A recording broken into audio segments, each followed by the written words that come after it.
인생을 살면서 바른 목표를 설정하는 것은 대단히 중요합니다. 목표가 있어야 추구해야 될 삶의 방향이 나오고 그때 맺게 될 열매가 극대화되는 것입니다. 그래서 토마스 칼라일이라고 하는 사람, 영국의 역사가이면서 수학가이기도 했죠. 그분이 이런 말씀하신 적이 있습니다. 목표가 없는 삶은 키 없는 배와 같다. 한낱 떠돌이요 결국 어느 곳에도 도착할 수 없다, 그런 말을 했습니다. 추구해야 될 삶의 목표가 없으면 표류하는 배처럼 이곳저곳을 떠돌아다니게 되고 결과적으로 허무하게 생을 마치게 되는 것입니다. 그러므로 어떤 형태로든지 인생의 목표를 설정하고 그 방향을 향해 달려가야지 우리 삶에서 맺게 될 열매가 아름다워지게 되고 보람과 가치도 갖게 되는 것입니다. 이와 같은 목표의 설정이라고 하는 것은 나이와 아무 상관없습니다. 삶의 여건이나 능력하고도 아무 상관이 없습니다. 마음에 어떤 꿈을 품느냐와 관계가 있는 것입니다. 혹시 아실지 모르지만 일본의 회사 중에 마이스타 60라고 하는 재미있는 회사가 있습니다. 회사를 설립하신 분이 히라노 시게오라고 하는 분이신데요, 1989년도 어느 날 라디오를 듣다가 기분이 상했어요. 이런 내용이 방송이 됐습니다. 정년이 차서 직장을 그만둔 60대들을 마치 사회에 불필요한 존재처럼 그렇게 표현하는 방송을 듣기로 했어요. 아니, 일평생 사회를 위해 수고하고 공헌을 해왔는데 나이가 들었다고 최씨 취급을 하다니 이건 아니다, 그런 생각이 들어서 그 순간 이분이 한 가지 중대한 결심을 하게 됩니다. 은퇴한 사람들을 위한 회사를 설립하자. 그래서 은퇴한 사람들까지도 회사에 들어와서 일도 하게 하고 보수도 받게 하자. 그래서 이분이 세운 회사 이름이 마이스타 60, 60 이상 되는 분들만 들어오라 그래서 마이스타 60라고 이렇게 이름을 붙이고, 그 회사에 입사하려면 60이 넘어야 돼요. 젊은 사람들은 못 들어갑니다. 그리고 전 사원이 입사와 동시에 부장이 되도록 했어요. 경력을 많이 갖춘 사람들이니까. 이와 같이 해서 부장 직위를 주고 또 월급도 주고 했는데요, 사실은 대다수의 전문가들이 이 회사가 오래 못 갈 것이라고 전망을 했습니다. 왜냐하니까 나이 많은 그 노인들이 모여서 뭘 하겠어요. 근데 실제로는 이 회사가 갈수록 성장을 했습니다.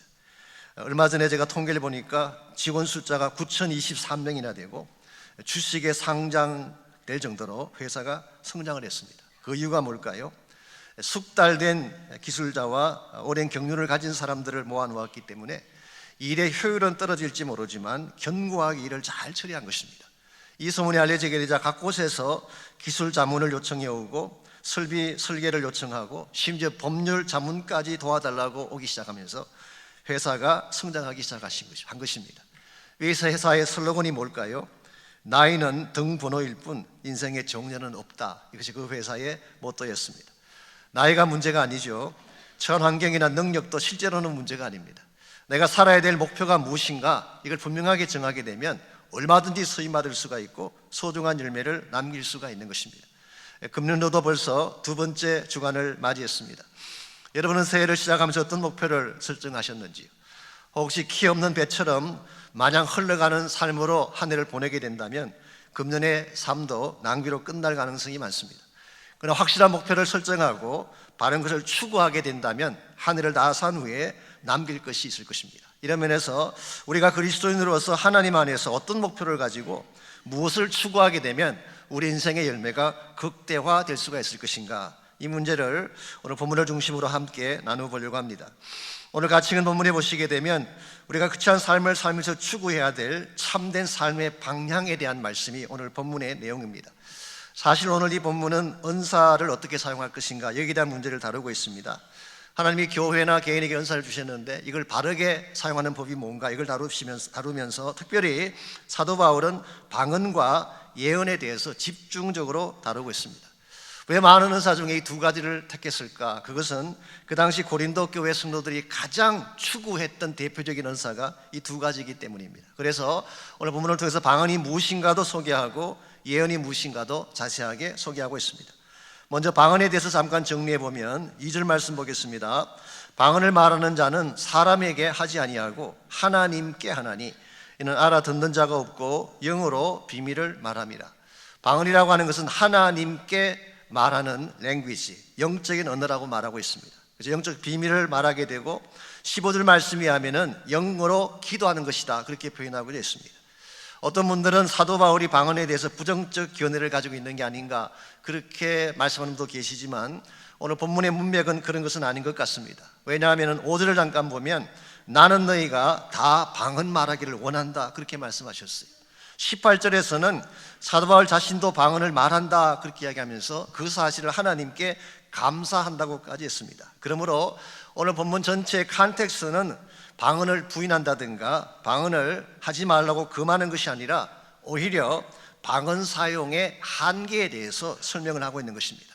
먼저 4절을 보면 방언이라고 하는 것은 자기의 덕을 세우는 것이다. 이 build up self, 자기 자신을 수롱하게 만들고 자기 개인을 유익하게 만드는 것이 방언의 기능입니다. 뿐만 아니라 5절 말씀에 의하면 방언이라고 하는 것은 다른 사람들이 이해할 수 없는 것이기 때문에 방언을 말할 때는 반드시 통력을 세워야 된다. 저 개인적으로 기도할 때는 상관이 없겠죠. 하나님 앞에 1대1로 기도할 때는 상관이 없겠지만 만일의 경우에 공적인 자리에서 특별히 공적인 예배 시에 방언을 하게 된다면 이건 반드시 통력이 있어야 가능하다는 것입니다.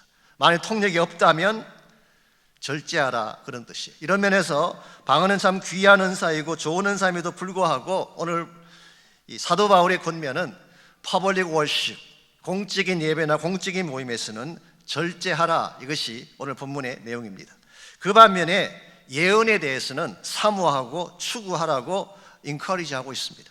오늘 성경이 말하는 이 예언이 무엇을 말할까요? 물론 구약시대에 말하는 미리 일어날 일들을 예측하는 것을 예언이라고 할 수가 있겠죠. 그러나 그것만이 예언이 아니라 사실 신약 성경에 기록된 예언이라는 단어는 선포한다는 의미를 가지고 있습니다. 그래서 foretelling, 예언이라는 prophecy라는 이 단어가 pre-telling 혹은 foretelling, 미리 말한다 그런 뜻도 갖고 있지만 forthtelling, proclaim한다, 선포한다 그런 뜻을 가지고 있습니다.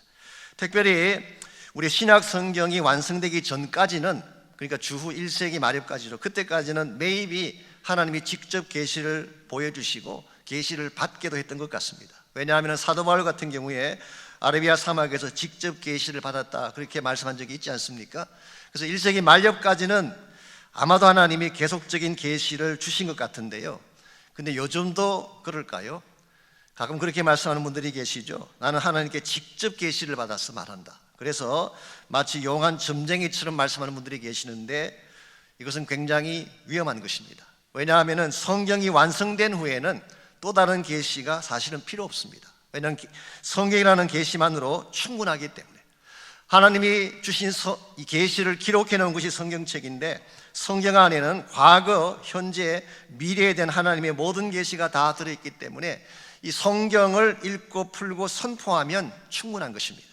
혹시 누가 계시를 말한다고 할지라도, 예언을 말한다고 할지라도 반드시 성경을 벗어나면 안 돼요. 성경 안에서 이와 같은 말씀이 선포된다면 maybe, 그러나 성경을 떠나서는 계시를 말하는 것은 위험한 것입니다. 참고로 신약 성경의 마지막 책이 요한계시록인데요. 요한계시록의 마지막 챕터가 22장입니다. 22장의 제일 끝부분에 가보게 되면 이런 경고의 말씀이 기록되어 있습니다. 만일 누구든지 이것들 외에 더하면 이 두루마리에 기록된 재앙들을 더하실 것이요. 하나님께서 말씀을 다 하신 후에 누구든지 이 말씀 위에 더하는 자가 있으면 재앙을 받는다. 만일 누구든지 제하여 버리면 이 두루마리에 기록된 생명나무와 및 거룩한 성에 참여함을 제하여 버리라. 더하는 것도 문제가 되지만 제거하는 것도 화를 입게 된다. 그러므로 오늘 성경 말씀을 대할 때 우리의 자세는 말씀 그대로를 믿고 선포해야 되는 것입니다. 사실은 이것이 종교개혁을 일으킨 핵심이기도 합니다. 레포메이션, 마르틴 루터가 종교개혁을 하지 않았습니까? 많은 분들이 종교개혁 그러면은 이신덕이 믿음으로 의롭게 된다 이것만 생각하시지만 한 가지 꼭 기억하실 것이 있습니다. 마르틴 루터가 종교개혁을 하기 전에 먼저 말씀에 대한 개혁이 먼저 이루어졌다는 사실, 성경이 하나님 말씀이다, 이게 먼저 이루어졌어요. 그래서 종교개혁자들이 오직 믿음도 강조하지만 솔라 스크립투라, 오직 성경을 강조하는 것이 여기 있습니다. 성경만이 진리이고 성경이면 충분하다, sufficiency of scripture, 성경이면 충분하다, 이것이 종교개혁의 파운데이션이 된 것입니다. 아시는 대로 마르틴 루터가 종교개혁 할 때도 피텐버그 대학에서 로마서를 강의하던 중에 말씀 가운데서 의롭게 되는 길이 믿음밖에 없다 이 사실을 발견하고 개혁을 시작하지 않았습니까? 이와 같이 하나님의 말씀이라고 하는 것이 바로 오늘 이 시대에 예언의 선포를 말하는 것입니다. 그래서 4절을 보시면 예언이라고 하는 것, 즉 말씀의 선포라고 하는 것은 교회의 덕을 세우는 것이다, 그렇게 설명하고 있어요. 아까 설명드린 방언이라고 하는 것은 자기 개인적인 유익을 가져오는 것이라고 말한다면, 예언의 말씀은 개인적인 차원을 벗어나서 커뮤니티, 공동체 전체에 선한 영향을 끼친다, 그런 뜻이에요. 그래서 6절을 보시면은 바울은 고린도 성도들에게 본인이 그곳에 도착했을 때 말씀 사역이 얼마나 중요한지를 이렇게 설명하고 있습니다. 그런즉 형제들아, 내가 너희에게 나아가서 방언으로 말하고 계시나 지식이나 예언이나 가르치는 것으로 말하지 아니하면 너에게 무엇이 유익하겠느냐. 이걸 풀어서 설명하는 이런 뜻입니다. 내가 만약 처음 너희들에게 가서 말씀을 전할 때 방언으로만 전하고 계시나 지식이나 예언이나 가르치는 것으로 하지 않았더라면 과연 너희들 교회가 세워졌겠느냐, 그런 뜻이에요. 여기서 말하는 계시, 지식, 예언, 가르치는 것은 한마디로 요약하면 말씀 말합니다. 말씀의 계시, 말씀의 지식, 말씀의 예언, 말씀의 티칭, 이게 사실은 바울이 고린도 지역에 갔을 때에 그들에게 복음을 전하는 핵심이었어요. 말씀을 통해 예수님을 소개하게 되고, 말씀을 통해 그들을 양육하게 되고, 말씀을 통해 그들과 소통했기 때문에 고린도 교회가 세워지고 오늘날의 아름다운 역사들이 일어나게 된 것입니다. 그래서 다시 5절로 돌아가면 사도 바울의 권면은 이와 같습니다. 나는 너희가 다 방언 말하기를 원하나 특별히 예언하기를 원하노라. 이 말을 여러분이 오해하지 마시기 바랍니다. 이 말의 뜻이 방언보다 예언이 더 우위다, 이걸 설명하는 것은 아닙니다. 사실 성경에 기록된 은사는 하나님 주신 것이기 때문에 다 귀한 거예요. 그건 우열이 없습니다. 어떤 은사든지 다 소중한 것이고 하나님의 교회와 뜻을 위해 사용하라고 주신 툴이기 때문에 다 귀한 것입니다. 어떤 은사는 더 높고 낮은 것이 없는 거예요. 그러므로 여기서 바울이 이 말씀한 것은 방언보다 예언이 더 높다, 그런 뜻이 아니라 기능적인 것을 설명하는 것입니다. 이 방언의 기능이라고 하는 것은 for self, 자기 개인을 위한 것, 하나님과 개인적인 관계성에 대한 것이 포커스가 맞춰져 있다면, 이 말씀의 선포는 교회 전체를 위한 것, 하나님의 나라라고 하는 더 큰 틀을 위한 것이다, 그런 뜻이에요. 오늘 여러분과 제가 신앙생활 살아가면서 개인적인 차원의 영적인 축복도 귀한 것이긴 하지만 거기서 멈추어서는 안 됩니다. 그 범위를 넓혀가서 확장시켜가서 하나님의 나라까지 가야지 진짜 우리의 사명과 사역이 바르게 수임받게 되는 것입니다. 오늘날 우리 기독교가 좀 약해져가는 많은 이유들이 있겠지만 저는 그 중에 한 가지가 오늘날 개신교회가 너무 개인주의적인 영성을 강조한 나머지 이 공동체적 삶을 소홀히한 게 아닌가, 그렇게 생각합니다. 개인적인 영성과 개인주의적 영성은 다릅니다. 신앙은 개인적인 것입니다. 퍼스널한 것이죠. 하나님과 나의 관계는 개인적인 관계입니다. 그걸 말하는 게 아니라 개인주의적 영성이라고 하는 것은 자기만을 위한 영성을 말하는 것입니다.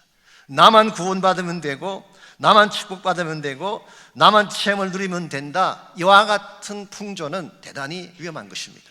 자기 개인만을 위한 영성을 추구하게 되면 결국 교회라고 하는 컨텍스트를 놓치게 되고, 한 걸음 더 나아가서 지역 사회를 놓치게 되고, 하나님의 나라라고 하는 큰 틀을 놓치게 되는 것이기 때문에 이것은 바람직하지 못하고 어떤 면에서는 조심해야 된다, 그런 뜻이에요. 오늘 여러분과 저에게 개인적인 영적 축복이 필요합니다. 그러나 여러분 개인으로 끝나서는 하나님의 기뻐하는 열매를 맺을 수가 없어. 내 개인의 차원을 넘어서서, 이 교회 사역을 넘어서서 궁극적으로는 하나님의 나라까지 갈 수 있는 큰 차원의 틀을 가져야지 우리 신앙이 더 건강해지고 방향이 바르게 진행이 되는 것입니다. 요즘은 중국이라고 하는 나라가 조금 통이 좁아졌다고 저는 생각을 합니다만은 과거는 그렇지 않았는데 요즘 들어서, 최근 들어서 우리 시진핑이 주석이 되면서 중국답지 않다는 생각을 제가 가끔 하게 됩니다. 아시겠지만 사드 배치 때문에 롯데 마트를 쫓아낸다든가 관광객을 막는다, 그런 조치를 했잖아요. 이 대국치고는 너무 좁은 마음이 아닌가. 그만한 일로 그렇게 직접 가른다고 하는 것이 조금 제 마음에는 좀 덜 와닿습니다. 그런데 고대 중국 원래는 그렇지 않았어요. 이런 이야기가 있습니다. 옛날 중국 진나라에 한 가난한 농부가 살았는데요, 실수로 소를 잃어버리고 말았어요. 농부가 소를 잃었다는 것은 큰 재산의 손실이고 큰일 난 것입니다. 그런데 이 농부가 소를 잃어버린 후에 언제 그랬냐는 듯이 아무런 표정 변화 없이 즐겁게 사는 것입니다. 이걸 이해하지 못한 누군가가 물었습니다. 왜 당신은 소를 잃어버렸는데 전혀 마음의 안타까움도 갖지 않게 되고 찾으려고 나서지도 않는 것이냐. 그때 농부가 웃으면서 이렇게 답을 했다고 합니다. 내가 진나라에서 소를 잃어버렸으니까 그 소를 주운 사람도 분명 진나라 사람이 아니겠느냐. 그렇다면 소는 여전히 진나라 안에 있는데 내가 왜 그것을 잃어버렸다고 생각하고 안달을 해야 되느냐. 참 대단한 크기가 아닐 수 없습니다. 자신의 소유라는 차원을 넘어서 진나라 전체의 소유로 범위를 확장해 간 것이죠. 그런데 이 이야기를 전해드는 공자님이 한술 더 떴어요. 거기서 진나라라는 말을 뺐더라면 더 좋았을 뻔했다. 이 공자의 마음속에는 국가의 경계선마저도 없애는 것이 좋지 않을까. 이 진나라를 넘어서서까지도 확장할 것을 말한 것입니다. 근데 그 말을 전해드린 노자라고 하는 분이 한술 더 떴어요. 거기서 사람이라는 말도 뺐더라면 좋았을 것이다. 이 소의 문제를 아예 인간 차원을 넘어서서 대자연의 범주까지 집어넣은 것이죠. 여러분, 이 정도까지 가게 되면 잃고 얻음에 대한 개념이 없어요. 모든 것이 다 하나요, 모든 것이 우리라는 개념을 갖게 되는 거죠. 여러분, 세상 사람들도 이와 같이 통 넓은 프레임으로 살아가고 있는데 하나님 믿는다고 하는 여러분과 제가 좁게 살아서 되겠습니까? 우리가 믿는 하나님이 어떤 분이에요? 천지 만물을 창조하시고 우주를 다스리시는 크고 크신 하나님이에요.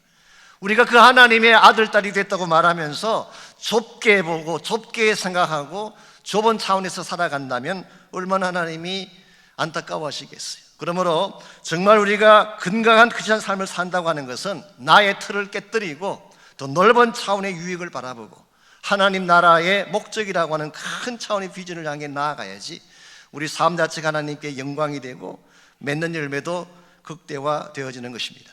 우리가 어떻게 하면 나의 개인적인 차원을 넘어서 더 큰 차원의 유익을 향해 살아갈 수가 있을지, 우리가 무엇을 추구하면 하나님 나라라고 하는 더 큰 덩치의 목적을 이루어갈 수 있을지, 오늘 본문을 통해서 한 3가지를 정리해 보려고 합니다.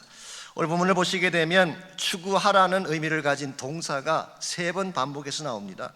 먼저 1절에 보시면은 사랑을 추구하며 그랬죠.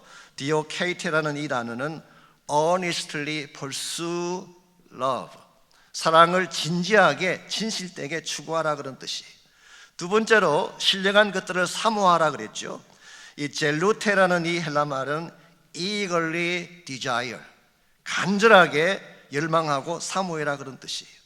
세 번째 단어가 12절에 나오는데 풍성하기를 구하라, 제타이테라는 이 단어는 seek to excel, 무엇을 넘어갈 수 있도록 찾으라 그런 뜻이에요. 찾으라. 그리고 이 3가지 동사는 우리 모두가 건강한 크리스찬 삶을 이끌어가는 데 있어서 더 넓은 차원의 목적을 성취하는 데 있어서 반드시 필요한 삶의 방향이라고 말할 수가 있습니다. 그래서 첫 번째로 우리가 정말 우리 인생의 삶의 열매를 극대화시키려면 첫 번째로 사랑의 길을 추구해야 됩니다. 1절 말씀에서 사랑을 추구하라 그렇게 번역을 했는데요, 사실 옛날 성경을 보게 되면 사랑을 따라 구하라 그렇게 번역을 해놓았어요. 한글 개역을 보게 되면 제 개인적으로는 옛 번역이 좀 더 마음에 와닿습니다. 우리의 삶 자체가 사랑을 따라서, 사랑의 길을 따라서 살아가라 그런 뜻이에요. 실제로 오늘 14장 1절의 이 말씀은 12장 31절과 연결이 됩니다. 우리 지난번 다루었던 12장 31절 보게 되면 너희는 더욱 큰 은사를 사모하라, 내가 또한 가장 좋은 길을 너에게 보이리라. 그리고 이 좋은 길의 내용이 뭔가, the best way, 우리가 인생을 부유롭게 만드는 가장 좋은 길이 뭔가라고 하는 것을 13장을 통해 설명했어요. 그게 바로 사랑이에요. 그래서 사실은 31절에서 14장 1절은 연결되어 있는 것입니다. 정리하게 되면 우리가 언사를 사용하든 그자 삶의 어떠한 면들을 적용하든 간에 사랑의 길을 따라 살게 되면 가장 삶이 극대화되어진다 그런 뜻이에요. 우리가 인생을 살아가는 방법에는 여러 가지가 있습니다. 물질을 따라 살아갈 수도 있고, 지성을 따라 살 수도 있고, 권력을 따라 살아갈 수도 있어요. 예컨대 물질을 따라 사는 사람들은 판단 기준이 뭘까요? 물질이 항상 판단 기준이 됩니다. 성공의 기준이 뭘까요? 물질의 양이 성공의 기준이 되는 것입니다. 그래서 모든 것을 물질을 가지고 판단하고 정리하고 추구하는 것입니다. 이것이 사실 일반 세상 사람들이 가지고 있는 보편적인 삶의 모습이라고 할 수가 있습니다. 근데 한 가지 문제가 있습니다. 물질만 따라다닌다고 해서 우리 인생에 과연 행복의 열매가 맺혀질까요? I don't think so. 오래전에 읽었습니다마는 존 오트버그 목사님이 쓴 책에 보게 되면 이런 이야기가 나와요. 이 부잣집 가정부에 대한 스토리가 나옵니다. 어떤 부자가 해변가에 큰 주택을 구입을 하고 그야말로 앞에 그 오션 뷰, 큰 바다가 보이는 그런 주택입니다. 굉장히 비싼 집이겠죠. 그리고 그 안에 수영장도 만들고 냉장고 안에 아주 맛있는 음식도 잔뜩 집어넣고 큰 대형 TV까지 준비했어요. 이렇게 큰 집을 마련하려고 하니까 주인은 어떻게 해야 되겠어요? 새벽부터 밤늦게까지 일을 해야 되는 것입니다. 그래서 새벽에 나가가지고 밤에 늦어서 집에 돌아오게 됩니다. 큰 주택을 지어놓고 그게 좋은 것들을 다 갖춰놓고 본인은 한 번도 누리지 못하는 것입니다. 새벽에 나가다 밤늦게 들어오니까 바다 볼 일이 있겠어요? 잠시 누워서 쉴 수 있는 시간이 있겠어요? 그래서 본인은 새벽에 나가서 밤늦게까지 그 폐문하느라고 하루 종일 일만 하고 사는데 실제로 그 공간은 누가 누릴까요? 가정부가 다 누린다는 것입니다. 그래서 오전에 집안 청소 다 한 후에는 소파에 들어 누워서 바닷바람 쐬면서 냉커피 마셔가면서 TV 보면서 마음대로 즐기는 것입니다. 누가 더 행복자일까요? 뼈 빠지게 일을 해서 돈을 모은 그 주인일까요? 아니면은 가만히 앉아서 바다 구경하면서 쉬었던 가정부일까요? 여러분이 한번 심각하게 생각해야 될 문제가 여기 있습니다. 우리는 돈을 많이 버는 것이 성공이라고 생각하는데 돈 자체가 성공은 아니에요. 이걸 어떻게 쓰느냐가 중요한 것이지 돈을 많이 모으는 것만 가지고 성공이다, 행복이라고 말하는 것은 대단히 위험한 것입니다. 결국 내가 쓰지 못하고 나의 소유가 되지 못하는 돈들이 많기 때문에 만약 여러분의 삶이 물질 따라 살게 된다면 반드시 이 한계에 도달하게 됩니다. 지성을 따라 사는 삶은 어떨까요? 이 지성을 따라 사는 사람들은 일반적으로 지식의 양을 가지고 모든 것을 판단합니다. 성공의 기준이 뭐냐? 공부를 많이 하는 것이 성공의 기준이에요. 우리 한국 분들에게 이 경향이 좀 강합니다. 학벌이 참 중요해요. 그래서 항상 만나면 어느 학교 나왔느냐 묻고 어디까지 학위를 가졌냐 묻고 거기에 따라서 성공 실패를 결정하는 것입니다. 과연 우리 지식의 양만 가지고 성공을 이야기할 수 있을까요? 혹은 우리가 많은 양의 지식을 가졌다고 인생의 모든 포절들을 다 해결할 수가 있을까요? 안 됩니다. 지식을 가졌다고 해서 인생의 문제가 풀리는 것도 아니고 지식 자체만 가지고 성공과 실패를 말할 수가 없습니다. 더 중요한 것이 사랑이에요. 그래서 고린도전서 8장 1절을 보면 바울은 이렇게 말씀하고 있습니다. 지식은 교만하게 하며 사랑은 덕을 세우나니 만일 누구든지 무엇을 아는 줄로 생각하면 아직도 마땅히 알 것을 알지 못하는 것이라고 했어요. 우리에게 지식이 필요하긴 하지만 지식만으로 안 된다 그런 뜻이에요. 우리가 모든 것을 다 알 수도 없지만 설사 다 안다고 하더라도 그것만 가지고 사람이 변화되어지고 행복자가 되는 건 아니다 그런 뜻이에요. 정말 우리가 인생을 바르게 살고 행복하게 만들려면 사랑을 따라 살아야 하는 것입니다. 여러분이 가정을 세울 때도 사랑을 따라 세우면 가정이 건강해져요. 자녀를 양육할 때에 사랑을 따라 양육하게 되면 자녀가 든든하게 잘 자라는 것입니다. 마치 예수님께서 자기를 주심같이 우리를 사랑하셨는데 아내가 남편을, 남편이 아내를 예수님같이 사랑할 수 있다면 무슨 문제인들 해결할 수 없겠어요.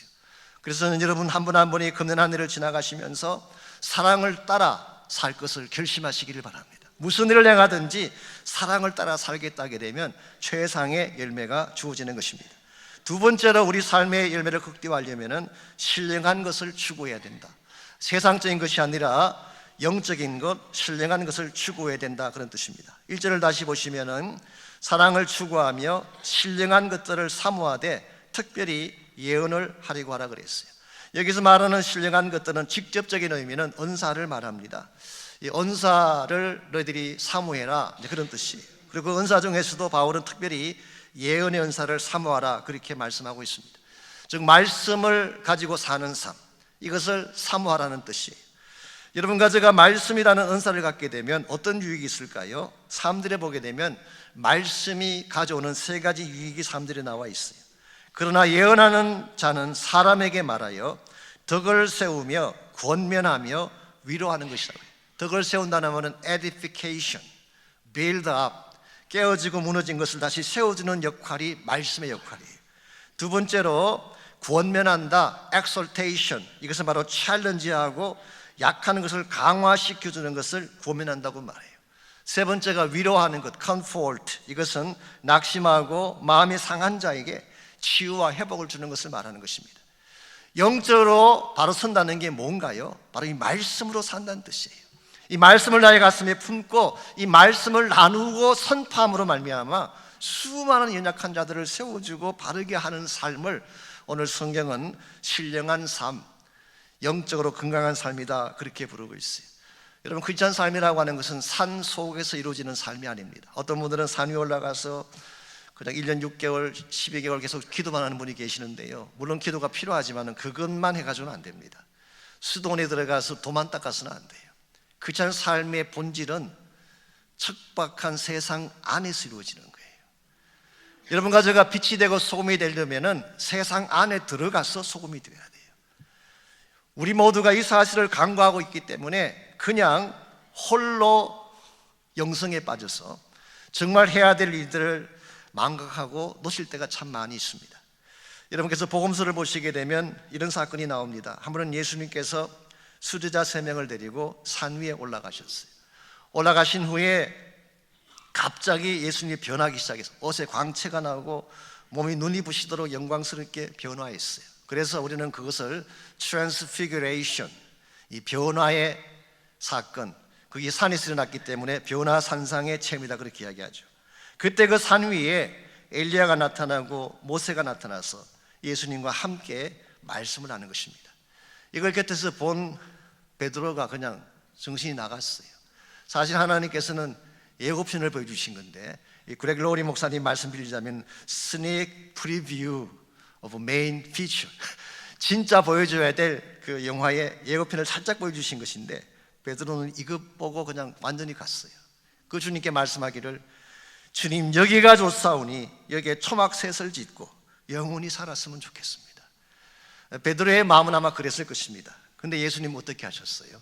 아니다, 그들을 데리고 산 아래로 내려오셨어요. 산 아래 내려왔더니 누가 기다리고 있나요? 그 산 위에서 그렇게 영광스러운 순간을 보내는 그 시각에 산 밑에서는 병든 자, 깨어진 자, 부서진 영혼들이 아파하고 고통하는 현실이 있었어요. 그때 예수님께서 귀신 들린 아들을 고쳐주시고 말씀으로 명령하여서 고쳐주신 후에 제자들에게 하셨던 유명한 말씀이 있죠. 기도 외에 다른 것으로는 이와 같은 유가 나갈 수 없느니라. 기도 외에는, 말씀 외에는 이와 같이 영적인 사건이 일어날 수가 없다. 이걸 다른 말로 표현하면 너희들에게 진짜 필요한 파워가 뭔지 아느냐? 말씀과 기도의 능력이다. 이 영적인 파워를 가져야지 척박한 이 세상 사람들이 변화받을 수 있고 그들에게 줄 것이 있다 그런 뜻이에요.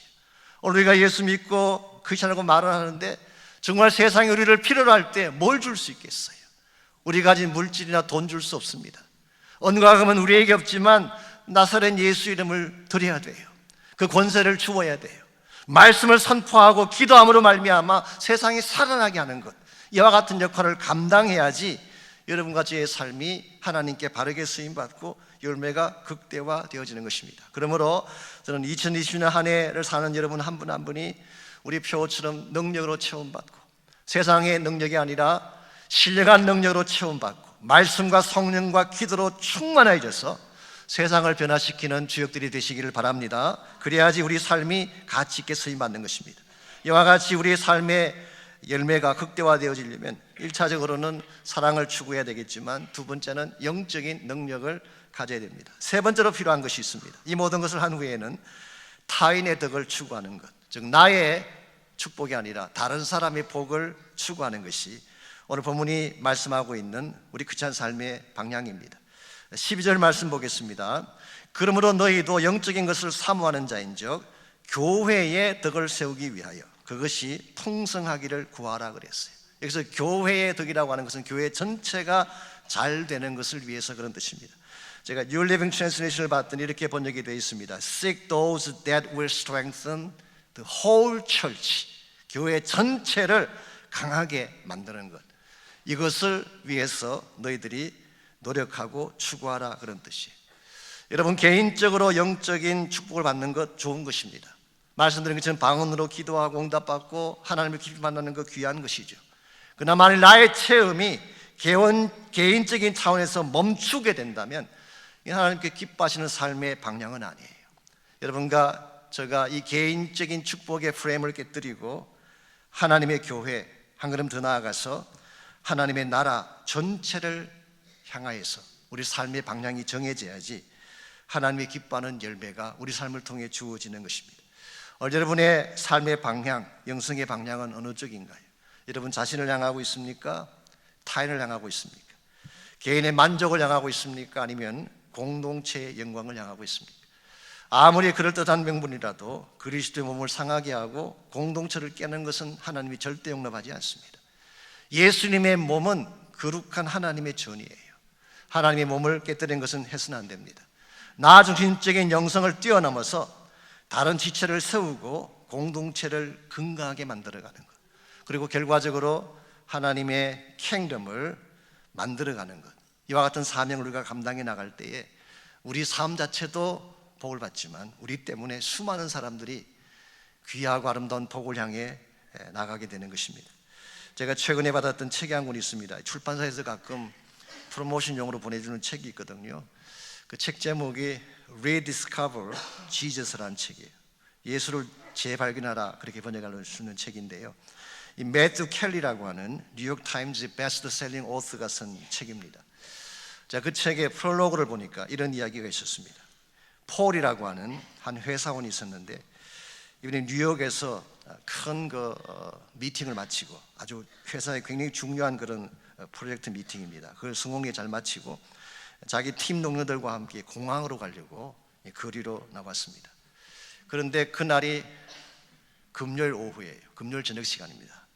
트래픽이 얼마나 많은지 택시 잡는 것은 거의 불가능한 그런 날이었어요. 러시아어에다가 프라이데이니까 어떻게 택시 잡을 수가 있겠어요. 그래서 정말 어떻게 빈 택시가 없나 찾는데 정말 기적적으로 빈 택시 하나가 오는 것입니다. 이걸 보는 순간 다른 동료들이 손살같이 달려가서 그 택시를 탑니다.